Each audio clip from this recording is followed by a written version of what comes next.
A graça e a paz, queridos, estamos aqui para estudar mais uma lição abençoada de jovens e hoje nós vamos estudar a lição de número 3. O Messias já veio, é o título da lição. Nós vamos estudar hoje sobre o Messias. Messias é o Senhor Jesus. A palavra que significa Messias no hebraico, a palavra é ungido. Ungido no hebraico é Messias, mas no grego é Cristo, Então, vamos estudar hoje sobre a pessoa do Senhor Jesus, o Messias, que já veio, Nós não estamos esperando o Messias para salvar, estamos esperando o Messias para buscar a sua igreja, em breve, A Bíblia diz que a nossa pátria está no céu, de onde nós aguardamos o nosso Salvador, Jesus Cristo. Todos os reinos até agora que existiram foram tudo reinos transitórios, passageiros. O único reino eterno que nós vamos ter, é o reino de Cristo. Esse não terá fim, certo? Vai ser para toda a eternidade. Agora, os reinados que existem no mundo até hoje, durante o tempo que existia, é tudo passageiro, transitório, Passa, mas o de Cristo é eterno. E nós louvamos a Deus pela sua misericórdia e o sacrifício de Cristo. Nós fazemos parte desse reinado, A Bíblia diz: buscar em primeiro lugar o reino de Deus e a sua justiça, e as demais coisas vos serão acrescentadas. Inclusive a palavra reino, vem do grego brasileia, significa domínio, É o domínio de Deus. Quando nós estamos no reinado de Cristo, nós estamos debaixo do domínio de Cristo, E esse domínio já está dentro da gente, porque habita em nós o Espírito Santo. Então, nós vamos estudar agora, que o reinado de Cristo, o propósito dele é que nunca vai ter fim, pode ficar tranquilo, não é um reinado passageiro, Mas as nações, nos dias atuais, insistem, em se rebelar contra o ungido do Senhor, Segundo revelado aqui pelo Salmo. Porém, essas nações rebeldes, inimigas de Deus, inimigas da igreja, que odeiam até o Senhor, os ateus, essas nações dessa natureza, elas vão receber o castigo delas, Elas não vão ficar impunes, porque o reinado de Cristo é eterno, Elas insistem em se rebelar contra Deus, certo? Querem varrer Deus da sua nação, certo? E pode ficar tranquilo que elas serão julgadas. Deus não vai deixar passar impune. A Bíblia deixa isso bem claro.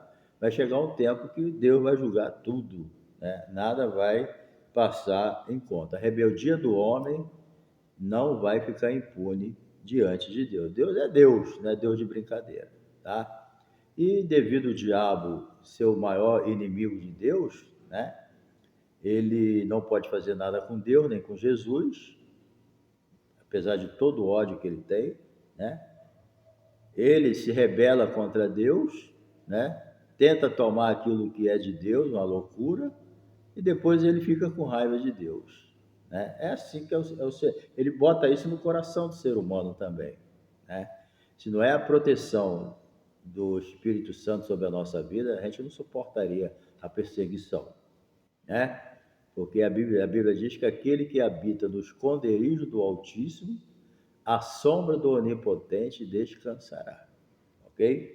Então, nós vamos estudar uma lição abençoada, que, conforme eu estava dizendo, o inimigo, ele odeia Deus, mas não pode fazer nada com ele, ele persegue o quê? A igreja, Jesus não disse: se vocês fossem do mundo, o mundo amaria o que era de vocês.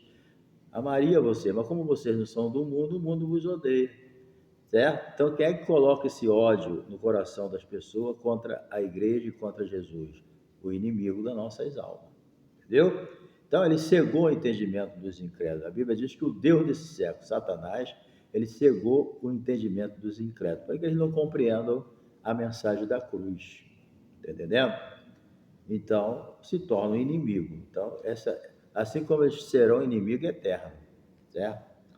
E agora eu queria só fazer um pedido, se você ainda é a primeira vez que você está no meu canal assistindo, te convido a ficar até o final, mas se você não se inscreveu, se inscreve no nosso canal, tá bom? Nos ajuda aí a continuar divulgando a palavra de Deus, ok? E também, né, dá o seu like, compartilhe com seus amigos, seu grupo, tá bom? Nos ajuda aí a continuar a divulgar a palavra de Deus, ok? E também, nosso canal é monetizado.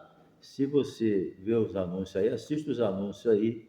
Se assistir os anúncios do nosso canal, né, dos vídeos que você está vendo, você nos ajuda aí na monetização que o YouTube dá, ok? Então, Deus te abençoe. Vamos em frente, compartilhe aí, ok? Mas não esqueça o like, não. Okay?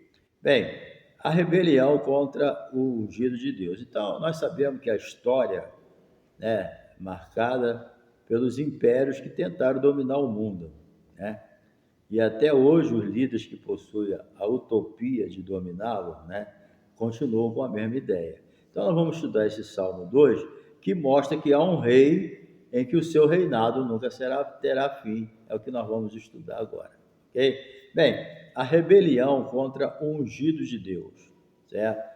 A importância desse Salmo 2 é essa revelação que traz que crente e Jesus desde que nasceu já era perseguido. Vocês lembram que, né, que Herodes queria fazer com Jesus, certo? Não conseguiu, matou as crianças abaixo de 2 anos, como vingança, né? Então você já sabe que Jesus é perseguido desde o nascimento. Então, esse salmo aí, muitas vezes ele é considerado, pode ser considerado pelos estudiosos, às vezes falando em relação a Davi, mas sendo que Davi ali é um símbolo, né? Quando a Bíblia diz o reinado de Davi não terá fim, está falando de Jesus, porque Jesus veio da tribo de Judá e da casa de Davi, tá entendendo? Então Deus, naquela época, Deus falava dessa maneira, certo? Mas nós sabemos que o reinado que não vai ter fim é o reinado do Messias, certo? Davi já encerrou a parte dele quando morreu, entendeu? Não estou dizendo lá no reinado o que ele vai ser, mas o rei eterno é Jesus, não é Davi, entendeu? Davi ele é usado por causa disso, vou repetir, porque Davi era da tribo de Judá e Jesus, segundo a carne, ele veio da tribo de Judá, certo? E da casa de Davi. Aquela promessa que Deus deu a Davi, né, de que nunca não ia faltar, né, ninguém lá, está se referindo a Jesus, certo? Nos casos transitórios, é os filhos de Davi, seus descendentes. Mas quando se trata da eternidade de um reino que não terá fim, está se tratando da pessoa de Jesus, simbolizado pelo nome de Davi. Assim que Deus estava agindo, entendeu? E no Novo Testamento, né, aplica o Salmo 2 à pessoa de Jesus, certo? Tanto na perspectiva do ministério terreno, como na futura, tá entendendo? Porque após a ressurreição foi consumado, né, que o reinado é só uma questão de tempo agora, certo? Vocês sabem que o anticristo vai levantar todas, na grande tribulação, ele vai unir as nações que não quiseram nada com Deus, né? Vai se unir a essas nações para destruir Israel, quando Deus, Jesus vem com a igreja, estabelecer o milênio, né? Julgar as nações e começar o milênio, para depois vir, 1000 anos depois, vir o final de todas as coisas. Então, a gente precisa entender isso, certo? Jesus é o Messias, o Filho amado de Deus, que um dia ele vai dar essa definição total. Acabou. O reinado é eterno e já era. Entendeu? Em Hebreus 1, 5 e 5, 5, você vê também os paralelos, claro, né, das passagens do Salmo. Por isso, o Salmo 2 é muito importante para nós cristãos entender o plano eterno de Deus através de Jesus com a sua igreja. Entendeu? Nós não precisamos temer nada, que o que Deus falou já está sacramentado, não tem para onde correr. Jesus é o Messias que um dia vai estabelecer um reino eterno, da qual nós vamos reinar junto com ele. Entendeu? A rebelião das nações. O tempo presente é esse, né? O Salmo está estruturado em 4 blocos. Vamos ver aqui o primeiro. O bloco de respeito, o primeiro bloco, é a rebelião dos gentios, né? Contra a autoridade de Deus. Isso aí vocês lembram Nabucodonosor, né? Como ele se rebelou contra Deus, ele queria até ser Deus, fez até uma estátua dele para o povo adorar, de ouro.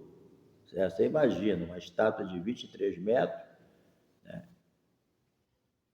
De ouro, quanto não tinha ali de dinheiro, né? Mas a ver como o diabo bota coisa na mente. Toda a autoridade que Nabucodonosor tinha veio de Deus, porque Deus tinha um plano através dele de julgar outras nações, inclusive o seu povo Judá, que foram julgados por Deus através de Nabucodonosor.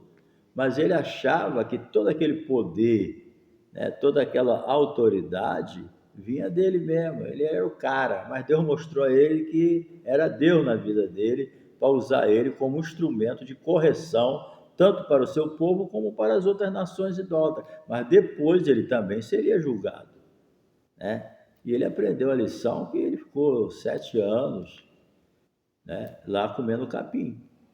Então ele entendeu que ele não é nada. É assim que Deus faz. Não se exalta com Deus, não. Fica quietinho aí na humildade, deixa Deus trabalhar. Não se exalta, não. Não, a gente pode comer um capim por aí, certo? Então, mas o reinado de Jesus, ele é eterno, mas infelizmente as nações, né, devido à presunção, o orgulho das nações, usadas pelo diabo, quer se levantar sempre contra Deus. Tá entendendo? Tem nação aí que tu não pode falar o nome de Deus, não pode ter uma Bíblia, isso aí é o quê? São inimigos. E Deus fica olhando eles, meu Deus, né? Fico pensando como é que pode, a pessoa não olha para cima. Nabucodonosor só parou de comer capim um dia que ele olhou para cima e reconheceu Deus. Aí Deus tirou ele do cativeiro. Entendeu? Então, eles se preparam, planejam estratégia, acreditando que vai ter êxito. Entendeu? É sempre assim. Lembra quando eles se levantavam contra Israel? Uma vez Deus quis humilhar, né, Josafá, o rei Josafá, com o maior medo, ele não era bobo, sabia que seu exército não tinha condição de enfrentar o exército inimigo, com 1 milhão de pessoas, aí entregou na mão de Deus. Aí o que Deus fez? Vou humilhar esse povo, vou botar o coral, que não tem nada a ver com guerra física, né, para lutar contra esse povo aí. Pronto, botou o coral, é 1 milhão de pessoas, tá bom, deixa comigo, um coralzinho lá, começou a cantar, tocar, pronto, acabou a valentia do exército inimigo. E é assim que Deus faz, é assim que Deus vai fazer na tua vida. Por maior que seja o problema, hein? Faz igual o Josafá, levanta um clamor aí com jejum e oração, entrega na mão de Deus e Deus vai te dar a bênção, vai te dar a vitória. Entrega o teu caminho ao Senhor e confia nele e ele tudo fará. Entendeu? Então, eles se acham, né? Então, essa passagem aqui, né, que as nações se amotinam e o povo imagina a coisa vã, a igreja primitiva, né, os primeiros cristãos, aplicaram essa passagem na perseguição que eles sofreram. Pode ler lá Atos 4, 25 e 26. Vocês vão ver que essas perseguições é tudo por causa de Jesus. Lembra que os líderes religiosos, inimigos de Deus, eles proibiam os apóstolos de falar o nome de Jesus? Vocês podem fazer o que quiser, mas não fale esse nome, não. O problema é o nome de Jesus. Muito cuidado com pregação, que ninguém fala o nome de Jesus. Tem pregações aí muito boas, muito eloquentes, mexe com o emocional das pessoas, mas Jesus está de fora dela. E o único que tem poder, o único nome que tem poder para salvar, para libertar, para abençoar a igreja e salvar o ímpio, é o nome de Jesus. O único nome que tem poder para curar os enfermos é o nome de Jesus. Entendeu? Então eu fico muito pé atrás com pregações muito bonitas, muito eloquentes, mexe com o emocional, mas Jesus não está nessa mensagem. Mensagem, querido, tem que ser cristocêntrica. Assim como a nossa vida tem que ser cristocêntrica, a nossa mensagem também. As nossas atividades, Jesus tem que estar no centro da nossa vida. Ele mesmo falou: olha, sem mim vocês nada podem fazer. Não podemos mesmo, entendeu? Então, essas perseguições, eles julgaram lá aos cristãos, eles transportaram ela para o Salmo 2, entendeu? Então, Jesus é o ungido de Deus. Vou repetir, a palavra ungido significa no hebraico Messias e no grego Cristo. Então, Jesus é o ungido de Deus, o escolhido, é o filho dele, certo? Então, 3 aqui, a rebelião contra Deus é tolice, certo? Você imagina, né? Como é que pode alguém se levantar contra o Criador do céu e da terra? A Bíblia diz, logo no início, a Bíblia já diz, né? No princípio criou Deus o céu e a terra, ponto final. Agora as pessoas, a criatura insignificante se levanta contra o Criador. Você veja, né? Então, essa rebelião é por causa do pecado de Satanás na vida das pessoas. O primeiro pecador foi ele, né? O seu orgulho, a sua vaidade, de coisa que não era nem dele, foi Deus que deu. E tem pessoa muito orgulhosa e vaidosa, trazendo para si aquilo que é de Deus. Deus abençoa a pessoa, prospera a pessoa, e depois a pessoa se orgulha daquilo e bota Deus para trás, perde a benção. Está entendendo? Aí ele vai dizer igual o Jó: Deus deu, Deus tomou, bendito seja o nome do Senhor. Apesar de quem tomou aquilo de Jó não foi Deus, foi Satanás, mas com a permissão de Deus, né? Então, muitas pessoas recebem algo forte de Deus, bênção, talento, capacidade, prosperidade financeira, e ele atribui tudo aquilo para ele. Então, da mesma forma que vem, vai. E quem deu foi Deus. E as pessoas não honram a Deus, né? Então, se rebela contra Deus. O pecado é uma rebelião contra Deus, entendeu? A Bíblia diz isso. Se uma pessoa não servir ao Senhor Jesus e praticar seu ensino, servirá ao outro segundo a sua filosofia. Então, tem até pessoas que estão seguindo a Deus do seu jeito. Mas nós temos que servir a Deus, seguir e obedecer conforme está escrito na sua palavra. O manual de obediência é a Bíblia. Mas as pessoas, no seu orgulho, na sua vaidade, eles querem ter uma religião, eles não querem ter Deus. Eles querem ter uma religião para que ele seja senhor da religião dele. Embora nós não seguimos uma religião. Nós seguimos uma pessoa chamada Jesus. Quem morreu na cruz por mim não foi uma religião, não foi uma composição de doutrina, não foi um dogma que morreu por mim na cruz. Quem morreu foi Jesus. Então eu não sigo uma religião, eu sigo a Jesus. Quem me liga a Deus é Jesus. Só há um mediador entre Deus e os homens, Jesus Cristo, homem. Entendeu? Então não tem para onde correr. Eu não vou colocar nada no lugar de Jesus. Quem me liga a Deus é Jesus, não é religião, não é dogma, não é bons costumes. Tudo isso pode ser bom, mas para levar a Deus só Jesus. Ninguém pode vir a mim, né, se o Pai que o enviou não trouxer. Entendendo? Mas as pessoas se rebelam contra Deus. Rejeitar Jesus é rebelião contra Deus. Certo? Então não adianta. Os valores de Deus são eternos. Os valores do mundo são passageiros e são nocivos para nós, são enganador. Tudo que há no mundo é concupiscência da carne, entendeu? Dos olhos e a soberba da vida, o orgulho. É isso que o mundo oferece. Então os valores do mundo, eles são muito diferentes dos valores de quem segue a Cristo. Porque os valores de Cristo, eles não batem, não tem como, entendeu? Ser unido com os valores do mundo. São passageiros, de Jesus é eterno. A porta é estreita, mas a porta larga é fácil de acertar. Entendeu? Então a gente precisa entender que nós não podemos perder tempo com os valores desse mundo, se rebelando contra Deus. O tempo passa. E muitas vezes, quando a pessoa vai abrir os olhos, já era. Ele vai abrir na eternidade. Bem, vamos para a segunda parte aqui. O ungido pedirá conta. Como Deus contempla a rebelião dos homens? Vamos ver agora, né? O versículo 4, nós temos uma resposta, né? É com desprezo, com escárnio, né? A Bíblia usa aqui, segundo os estudiosos, né, a teologia de antropopatismo, certo? Ou seja, isso aí significa atribuição das paixões humanas a Deus.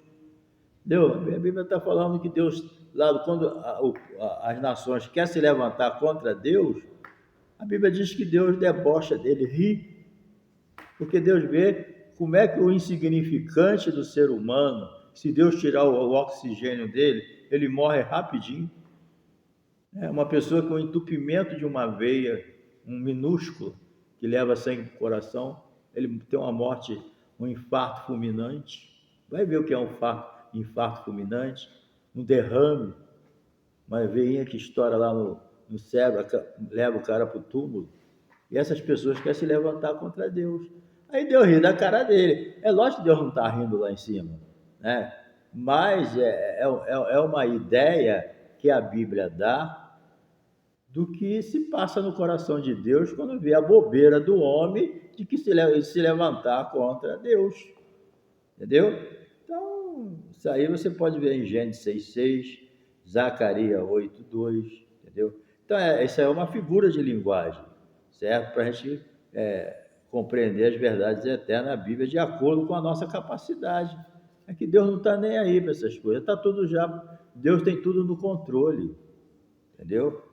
Deus podia até evitar isso, mas o homem vai ter que. Deus vai dar a cada um segundo as suas ordens. Não é tudo que Deus impede, né? Porque isso aí são criação do homem, é o homem que inventa essas coisas, é o homem que faz mal ao outro, né? É o homem que odeia o outro, a falsidade, a mentira. Tudo isso vai ser julgado. No juízo final, todo mundo vai prestar conta, entendeu? As pessoas pensam que vai ficar em branco, morreu, acabou, tá certo? Então, o Novo Testamento também apresenta passagem que revela essa mesma relação entre Jesus e o Pai. Quem recebe a mim, recebe aquele que. Quem vos recebe a mim me recebe. E quem me recebe, a mim, recebe aquele que me enviou. Entendeu? Então, quem recebe o Pai, recebe Jesus. Quem recebe Jesus, recebeu a bênção. Entendeu? Entendeu? Quem recebe Jesus está enviando, está recebendo aquele que enviou ele. Entendeu? E quem te recebe como pregador, está recebendo Jesus. E Jesus, o Pai. Então é muito importante isso, querido. Quem recebe a Jesus, recebe o Pai que enviou, acabou. E quando nós pregamos o Evangelho, pregamos Jesus. E quem aceitou Jesus, aceitou o Pai também, aceitou o Espírito Santo. Entendeu? O Espírito Santo convence que Jesus morreu pelos nossos pecados. Entendeu? Então, é isso aí que a gente tem que entender. Bem, o ungido do Senhor regerá o mundo todo. Então, esse versículo 7, né, remonta aí a um oráculo divino, ou profecia, em que é dito ao ungido: tu és meu filho, hoje te gerei. Quando Jesus ressuscitou, essa palavra ali foi gerado um Jesus para sempre. Ressuscitou. Ressuscitou num corpo glorioso. Jesus não ressuscitou naquele corpo que ele morreu, certo? Ele ressuscitou num corpo glorioso. O que a Bíblia diz? A nossa pátria está no céu, de onde nós aguardamos o nosso Senhor Jesus, o qual transformará o nosso corpo abatido para ser conforme o corpo da sua glória. Então, hoje, o corpo de Jesus é um corpo de glória. E a Bíblia tem essa promessa de que aqueles que for fiel até a morte, esses também vão ter o corpo glorioso de Jesus. Por quê? Porque quando Jesus veio à Terra, ele assumiu o nosso corpo. Jesus assumiu um corpo humano igual ao nosso, só com uma diferença: não tinha pecado. Essa é a diferença. Mas ele sentiu dor, sentiu fome, sentiu sede, dormiu, sentiu cansaço, foi perseguido, jejuou, comeu, foi a banquete, fez jejum, né? Então ele tinha um corpo igual ao nosso e as mesmas necessidades, mas só que ele não tinha pecado, certo? Agora, ele, para vir ao mundo, ele veio com o nosso corpo. Mas quando ressuscitou num corpo de glória, glorioso, né? Acima da dimensão natural, normal, né? Tanto é que ele entrava no cenáculo, onde estavam os discípulos, e entrava pela parede, não precisava de porta, nem bater, não abre nada. Ele estava em outra dimensão, seu corpo, um corpo para viver eternamente. E interessante que para ele vir ao mundo, ele assumiu o nosso corpo, sem pecado. Mas agora nós vamos assumir o corpo dele. O que a Bíblia, eu lhe falei agora, né? Ele vai vir buscar a gente, vai transformar esse corpo abatido para ser conforme o corpo da sua glória. Ele veio e usou o nosso corpo. Agora nós vamos, no arrebatamento, né? Nós vamos ser transformados e vamos ter um corpo igual de Jesus, para viver para sempre, certo? Por quê? Porque os valores de Deus são eternos. Tudo que Deus dá para a gente é para a eternidade, entendeu? O Espírito Santo, ele veio para ficar na nossa vida para sempre, entendeu? Então, a gente precisa entender isso, ok? Bem, no Novo Testamento, o autor aos Hebreus, ele desenvolve a messianidade de Jesus a partir dessa mesma expressão, entendeu? Tu és meu filho, hoje te gerei. Nesse caso, Deus dará por herança as nações ao rei, e o ungido destruirá com vara de ferro os rebeldes, e o seu reinado será de justiça. E uma das coisas que vai caracterizar o reinado de Jesus é a justiça.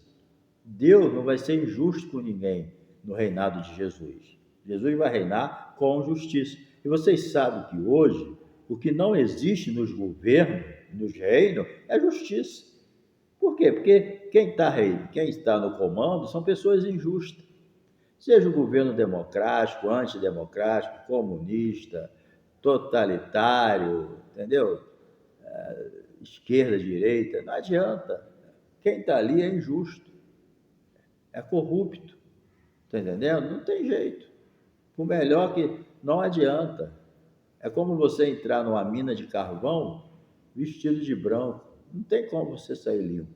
Então, tem lugar que você entra, você vai se sujar mesmo, entendeu? Então, o governo mundial, generalizando, é todo corrupto. Cada um puxa a sardinha para o seu lado. Agora, Jesus não, o reinado dele vai ser eterno, mas vai ser um reinado justo. Entendendo? O que caracteriza os governos hoje é a injustiça. Está entendendo? As pessoas criam comandos para poder render dinheiro para eles. Eu estou nem aí para o pobre. Pobre é só massa de manobra. Mas no reinado de Jesus, não. Vai ser um reinado justo. Porque Deus é justo.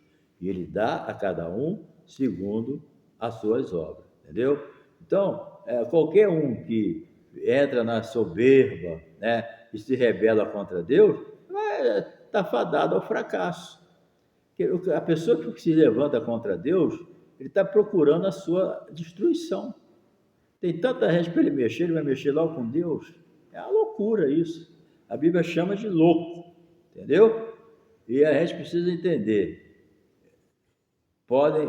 Quantas pessoas estão lá em cima, de repente, a soberba, né? Então a palavra de Deus mostra com clareza, seja quem for, um dia todos estaremos diante do juiz. Ali não tem como. Ali ele sonda, olho como chama de fogo. O olho como chama de fogo. Vai sondar tudo.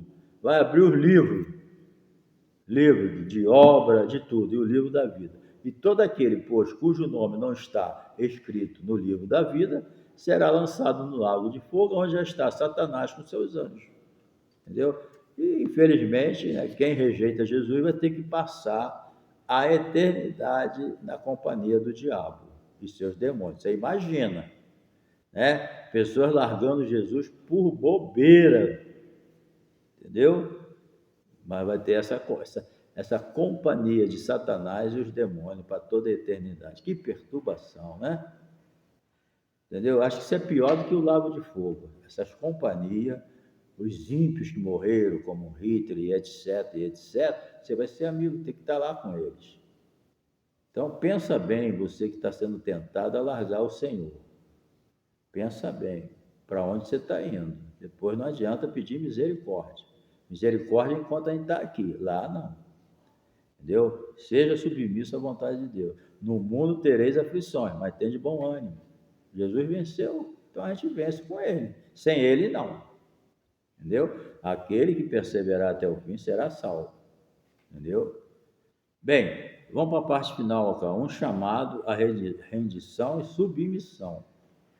Bem, um chamado para o rei da terra. Então, Deus é o Deus das oportunidades. Enquanto estamos nessa terra, entendeu? Embora os absurdos que o homem faz, nós temos a oportunidade de cair em si, se arrepender e se converter de novo e voltar para os caminhos do Senhor. Por quê? Porque Deus é o Deus da oportunidade, não perde ela não, entendeu? Então, nós vamos agora ver, é uma oportunidade que Deus dá às nações para reverter os seus caminhos tortuosos, entendeu? Esse chamado lembra muito o convite de sabedoria que lemos em Provérbios. Então, Deus, né, ele quer mudança. Deus não muda. Deus não muda. Deus pode mudar uma ideia a teu respeito. Deus tem um plano na tua vida. Se não quer, ele muda, né? Tantos homens, né, na Bíblia e fora da Bíblia, que Deus tinha um plano lindo na mão dele, mas eles preferiram a carne, fazer o seu eu, né? Você lembra de Saul, primeiro rei de Israel?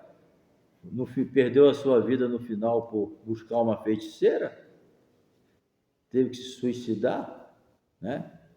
Então você vê que Deus muda um plano com a pessoa quando a pessoa não quer, entendeu? Mas Deus, a sua natureza, a sua essência, ele não muda.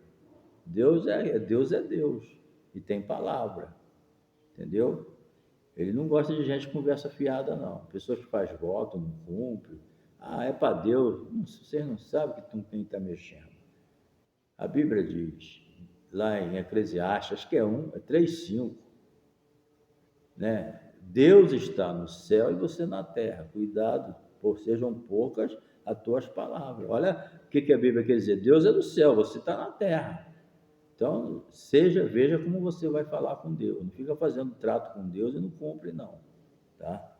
Então, Deus chama, ademais, o chamado também é para servir a Deus com temor e tremor. Entendeu? Por isso a Bíblia diz que o temor ao Senhor, o respeito, a reverência, a obediência, é o princípio da sabedoria.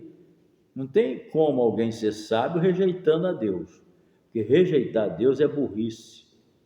Com todo o respeito que eu tenho pelo burro, né? O animal. É uma comparação antiga, né? Que se usa, mas talvez não seja nem adequada para hoje. Mas como eu sou da antiga, de vez em quando eu solto alguma coisa da antiga. Mas é um erro grotesco alguém rejeitar Deus, certo? A Bíblia chama de insensato, idiota, né? Diz o idiota no seu coração, não a Deus. É a Bíblia que diz, né? E a palavra insensato, ela está ligada a essas insensatez, é ligada a essas ideias mesmo, de idiotice, de loucura, o insensato. Quando ele diz no seu coração, não a Deus, é o orgulho, entendeu? Por isso, né, é feliz e realizado quem se refugia e confia no Filho de Deus. Entendendo? Então, é uma sensatez, certo? E é uma pessoa feliz. Infeliz é quem rejeita Deus. e vai perder a salvação. Então, no Novo Testamento, é bem claro. A Bíblia fala assim, olhando para Jesus, autor e consumador da fé. Né? Se por acaso você está sendo enganado pelo inimigo de olhar para outras coisas e deixar de olhar para Jesus, você já está errando o alvo, está correndo risco. Está entendendo? O jovem, às vezes, ele é enganado devido à sua falta de maturidade, algumas fraquezas, os hormônios estão aí, né, na flor, né? Então, quer dizer, às vezes ele se deixa levar pela carne. E, infelizmente, isso acontece com o velho também, certo? Então, olha para Jesus, ele vai te dar força para você perder as tentações, vencer as tentações e não cair nas garras do diabo. Porque a vontade dele é só essa, roubar, matar e destruir. Alguém fala, mas lá Jesus não está falando do diabo. Se tiver ou não, ele sempre tem a ideia é a mesma. Ele só vem roubar, matar e destruir tudo de bom que você tem. Ele odeia todas as coisas boas que Deus te deu. Ele quer te dar coisas parecidas com coisas boas, mas é coisas ruins para destruir a tua alma eternamente. Entendeu? Aqui acontece a verdadeira batalha. Entendeu? Porque Jesus é Rei e Senhor. Tem pessoa que, não, eu amo Jesus, ele é teu salvador, ele é meu salvador, mas não é Senhor. Jesus, ele não quer ser só o meu salvador, ele quer ser o meu Senhor. Eu tenho que entender isso. Há uma diferença muito grande. Salvador, eu creio que ele morreu pelos meus pecados, isso aí tudo bem, mas quando eu tenho ele como meu Senhor, eu sou submisso a ele. Não adianta eu ter Jesus como meu Salvador e não ser submisso a ele. O que é não ser submisso? Significa que ele não é o teu Senhor, porque você não obedece, não é submisso, tá entendendo? É um crente de fachada. Crente de fachada não vai ser salvo. Desculpa a minha franqueza, né? Isso aí é para você acordar quem está nessa situação. Aquele que está servindo a Deus, continue, entendeu? Então, Jesus deve ser o rei do nosso pensamento, do nosso sentimento, da nossa vontade. Quando o nosso Senhor se torna rei no nosso mundo interior, uma maravilha. Então, Jesus vai reinar eternamente num reino literal, com a sua igreja, com os fiéis de todas as épocas, entendeu? Até o último ser humano ter nascido, né? Com aqueles que submeteram a ele, entendeu? Mas aonde ele quer reinar mais ainda é aqui dentro. Não adianta você esperar o reinado de Cristo externo. Você tem que primeiro permitir que Cristo reine dentro de você, entendeu? Então, é isso aí. Entretanto, quando ele não é rei da nossa vida interior, certo? A exterior fica completamente desordenada. Não tem como ele ser, né, o teu rei externo e não ser interno. Entendeu? Porque o que é interno vai refletir externamente. Você esconde por algum tempo, mas não vai. As pessoas vão perceber que essas coisas não é dupla, tem que ser interno e externo. Por quê? Porque o interno se reflete externamente.